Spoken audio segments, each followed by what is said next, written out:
Price தி Lord. இந்த மே மாதத்தில் 30ஆம் தேதியாகிய இந்த சனிக்கிழமையின் காலை வேளையில் தேவ சமூகத்தில் வந்திருக்கிற ஒவ்வொருவரையும் கர்த்தர் ஆசீர்வதிப்பாராக.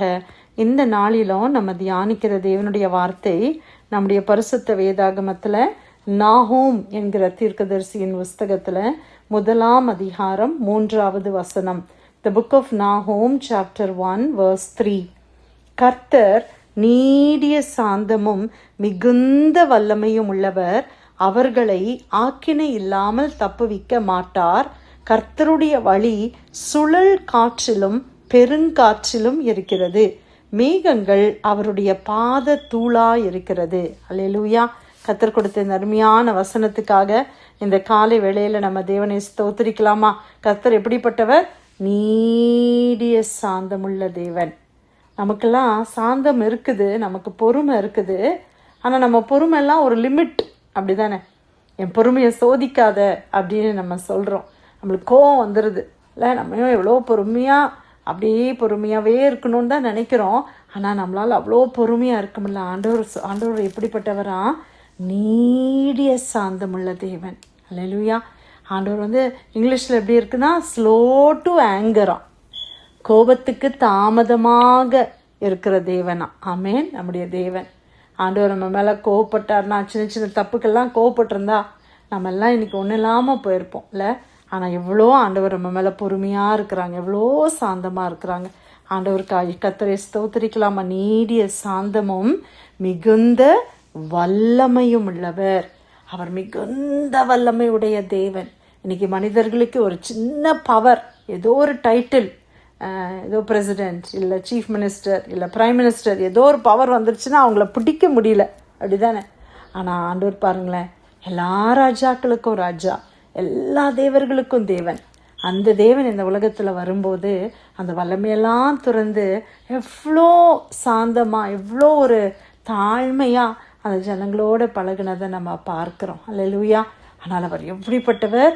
மிகுந்த வல்லமையுள்ள தேவன். உலகத்தின் வல்லமைகள் எல்லாம் கர்த்தருடைய வல்லமைக்கு முன்னால் ஒன்றுமே இல்லை.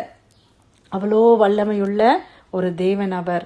அவர்களை ஆக்கினை இல்லாமல் தப்புவிக்க மாட்டார். இந்த அவர்கள் என்பது 2வது வசனத்தில் வாசிக்கும் போது அவர் தம்முடைய பகைஞருக்காக கோபத்தை வைக்கிறவர் அப்படின்னு சொல்லி பார்க்கிறோம்.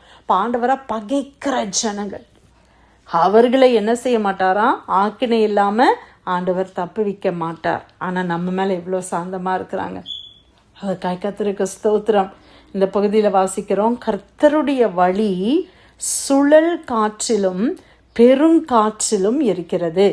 இன்னைக்கு ஒரு சுழல் காற்று, ஒரு ஸ்டாம் அப்படின்னா நம்ம உடனே என்ன நினைக்கிறோம்? அது நம்மளை அழிச்சிரும்னு நினைக்கிறோம். ஒரு ஸ்டாம் வருதுன்னா அதுக்கு எவ்வளோ அலர்ட்ஸ் கொடுக்குறாங்க, எவ்வளவோ வார்னிங்ஸ் கொடுக்குறாங்க, இங்கேருந்து நீங்கள் வெளியில் போயிருங்க அப்படின்லாம் சொல்கிறாங்க. எதனால்? அந்த ஸ்டாம் அந்த சுழல் காற்று இல்லை, அந்த பெருங்காற்று என்ன செய்கிறது? எல்லாவற்றையும் அதை அழித்து போட்டு விடுகிறது.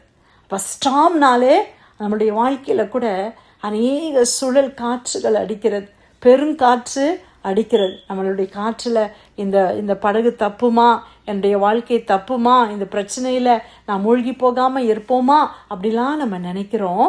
ஆனால் இந்த நாகூம் 1:3 ஆண்டவருடைய வார்த்தை எப்படி இருக்குது பாருங்களேன். கர்த்தருடைய வழி இருக்குதான் அதில். கர்த்தருடைய வழி எதில் இருக்குது? சுழல் காற்றில் இருக்குதான். கர்த்தருடைய வழி எதில் இருக்குதான்? பெருங்காற்றில் இருக்குது. சில நேரத்தில் நமக்கு வருகிற பிரச்சனை எல்லாம் நம்ம ஆண்டவர்கிட்ட கேட்குறோம், ஆண்டவரே ஏன் எனக்கு இப்படி ஒரு பிரச்சனை, ஏன் ஆண்டவரே இப்படியான போராட்டத்துக்குள்ளே நான் போனோம் அப்படின்னு நம்ம நினைக்கிறோம். ஆனால் வசனம் என்ன சொல்லுதுன்னா, கர்த்தருடைய வழி அதில் இருக்குதான் பிரியமானவர்களே. ஆண்டவர் நம்மளை அதன் மூலமாக ஆண்டவருடைய வழி அதில் காணப்படுகிறது.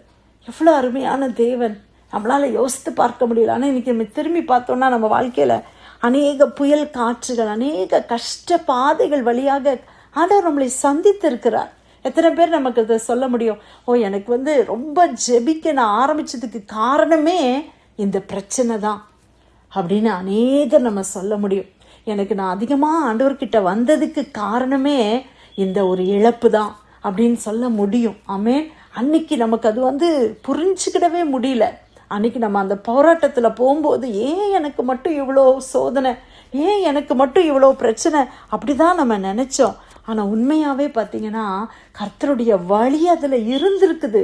அதனால தான் இன்னைக்கு நம்ம எல்லாம் எவ்வளவோ மாறி இருக்கிறோம். ஆமேன்.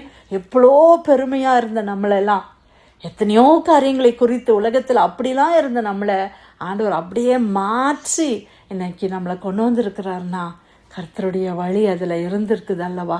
அதனால நம்ம வாழ்க்கையில் எப்போ சுழல் காற்று புயல் காற்று அடித்தாலும் நீங்கள் ஒன்று ஞாபகம் வச்சுக்கோங்க, கர்த்தருடைய வழி இதில் இருக்கிறது. ஹல்லேலூயா. ஆண்டவர் ஏதோ ஒரு திட்டத்துக்காக இதை செய்கிறாங்க. ஆண்டவருடைய கரம் இதில் இருக்குது. கர்த்தர் அந்த சுழல் காற்றின் வழியாய் கூட ஆண்டவர் என்னை நடத்துவார். ஆண்டவர் நம்மளை நடத்தினார் அல்லவா? நிச்சயமாக நம்மை நடத்துவார். ஹல்லேலூயா. மேகங்கள் அவருடைய பாத தூளாக இருக்குதான். அப்படியே நம்ம அண்ணாந்து வானத்தை பார்க்கும்போது அவ்வளோ அழகா மேகம் இருக்குது. அந்த மேகங்கள் என்னவா? ஆண்டவருடைய பாதத்தினுடைய தூள், the dust of his feet. நம்மளுடைய பாதத்தில் நம்மளுடைய காலில் இருக்கிற தூசி இருக்குது பார்த்தீங்களா, அந்த மாதிரி தான் மேகமா. அப்போ ஆண்டவர் எவ்வளோ பெரிய தேவனாக இருப்பார் இல்லையா? எவ்வளோ வல்லமையுள்ள தேவன். அவர் நம்முடைய தேவனாக இருக்கிறதற்காக கர்த்தரை ஸ்தோத்திரிக்கலாமா? நம்முடைய பிரச்சனையெல்லாம் ஆண்டவருக்கு முன்னால் ஒன்றுமே இல்லை, ஒரு சின்ன தூசி மாதிரி. அப்படி ஆண்டவர் ஊதுனாங்கன்னா அந்த பிரச்சனையெல்லாம் அப்படியே ஒன்றும் இல்லாமல் போயிடும். தூசின்றது அதுதானே பிரியமானவர்களே. ஒரு தூசி இருந்துச்சுன்னா நம்ம என்ன செய்கிறோம்? ஃபூன் ஊதுறோம், அப்படியே அந்த தூசி என்ன பண்ணிடுது? பறந்து போயிடுது. அந்த மாதிரி நம்ம பிரச்சனைலாம் ஆண்டவருக்கு முன்னால் ஒரு தூசி மாதிரி ஒன்று இல்லாமல் கர்த்தர் மாற்றுவார். அவர் பெரிய தேவன், அவ்வளோ பெரிய தேவன். நம்ம கூட இருக்கும்போது நம்ம எதுக்குமே பயப்பட வேண்டிய அவசியம் இல்லை. கர்த்தர் நம்மை நடத்துவார். இதுவரை நடத்தினார் அல்லவா?